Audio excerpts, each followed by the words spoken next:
So whenever we talk about peace building, there are few names that pop up immediately, and four of these scholars we would understand today. Those are Mahatma Gandhi, Martin Luther King, Daisaku Ikeda, and Nelson Mandela. Now each of them were known for their unique contribution. For example, Mahatma Gandhi for Sarvodaya and trusteeship, Martin Luther King for beloved community, Nelson Mandela for Ubuntu, and so on and so forth. But the sole idea was to establish peace and to get the goals through peaceful negotiation, systematic reconciliation, and protection of human rights. So that whole transformation and the conflict resolution was done through peaceful means, and therefore they were considered as global peace builders.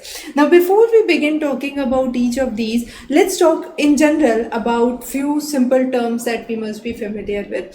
So when we focus on peace, there are two terms that we commonly say: negative peace versus positive peace. So negative peace actually says that there is no direct physical violence. So when I say there is a ceasefire, for example, right, so it is a kind of negative peace where you are trying to have immediate control on bloodshed, for example. But at the other point, we cannot say that this is a good mechanism, because it is actually only a means to reconcile the things, and it is not a just peace that could be a just form of peace that could be obtained, right? So we call this as a negative peace. Now this idea of negative and positive has been given under the Galtung's framework.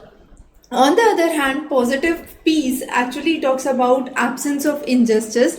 So it is accompanied by social structure of equality, development, and dignity. And this is something what we call as an ideal society, where there is no injustice, no violence that actually occur.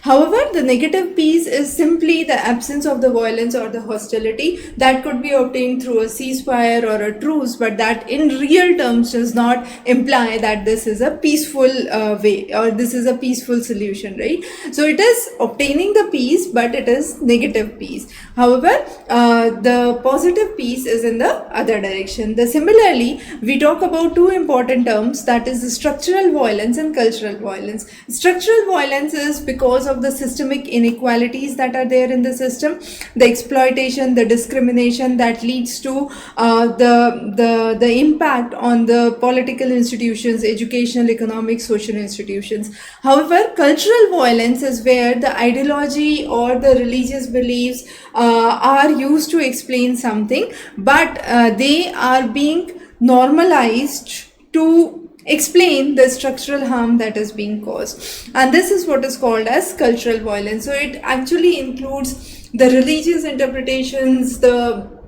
ideological warfare, we could say, that occurs. Now, one of the very important thing to understand is, whenever we are talking about either of this peace, the idea is sustainable peace. Now, the true sustainable peace cannot be attained by just military deterrence. So what is required is there should be protection of human rights, there should be basic fulfillment of the human needs that has to be done, and actually transforming the broken societal relationships that exist. So all those together would be a correct way to have a sustainable peace. The next important is the idea of idealism. So in many political traditions, what happens is there are historical actors who actually argue that a desirable or we could say a kind of justified approach, right, is very, very important. So Mahatma Gandhi actually talked about what was called as practical idealism,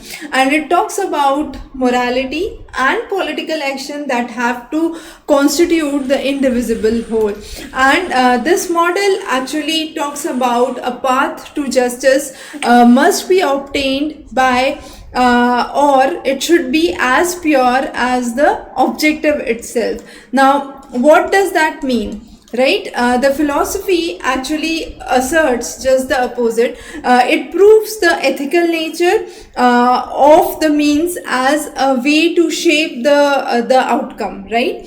However, if a movement relies on incorrect means, on deception, on violence to achieve power, then the resulting institution which is made would ultimately be of that violent origin.